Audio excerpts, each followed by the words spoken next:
हरि की भक्ति करना बड़ा दुर्लभ है, पर यह सुलभ हो सकता है।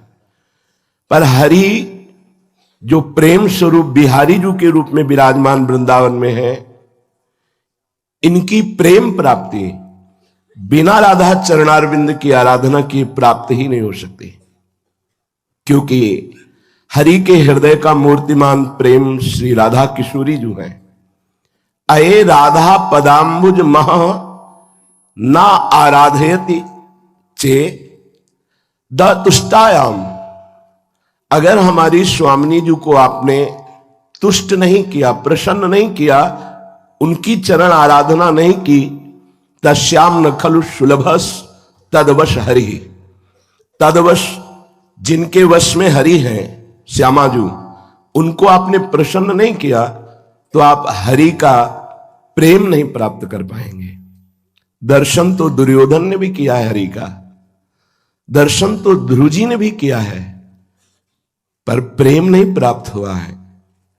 इसीलिए वो विकल होकर के ध्रुव जी ने कहा कि आप अपने महाभागवतों का संग दीजिए यदि आप हमसे प्रसन्न हैं, क्योंकि प्रेमी जनों के संग की कृपा से ही आप में प्रेम होता है। पद मिलना तो कठिन है ही, सो तो मिल गया, पर मेरे हृदय में संतुष्टता नहीं है, क्योंकि आपकी सेवा और आपका प्रेम प्राप्त नहीं हुआ। ये बड़ा गूढ़ विषय है। बिना राधा किशोरी की कृपा के लालजू का प्रेम प्राप्त नहीं हो सकता।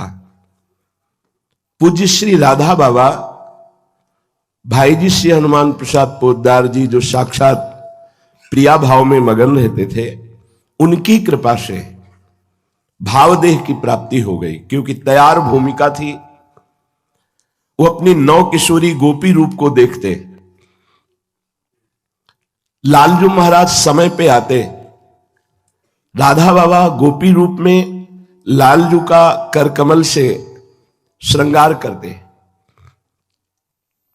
और एक आकांक्षा करते कि श्रृंगार होने के बाद वो हमें गले से लगा ले, लेकिन कभी लालजू ने गले से नहीं लगाया।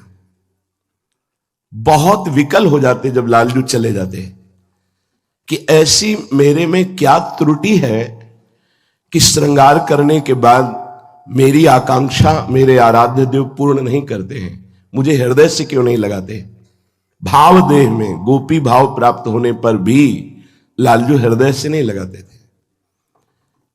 अत्यंत विकलता हुई तो गुरु स्वरूपा भाई जी महाराज भाव देह से प्रकट हुए और कहा, सुन सखी, ये कभी तेरे को गले ऐसे नहीं लगाएंगे, चल मैं वहां चल रही हूं लेकर तुझे, जिसके बाद ये तुझे पहले गले लगाएंगे, बाद में श्रृंगार करवाएंगे। बहुत उल्लसित हुई गोपी जो पूज्य राधा बाबा भावदेह में है। प्रीतम पहले गले लगा लेंगे बाद में श्रृंगार, ऐसा क्या जादू हो जाएगा। श्री जी की कुंज में लेके गए पूज्य भाई जी महाराज भावदेह से, प्यारी जी से निवेदन किया, ये श्री कृष्ण विरहिणी है, आपके प्रीतम इसको गले नहीं लगाते हैं और इस व्यथा से बहुत व्याकुल है, आप कृपा कीजिए।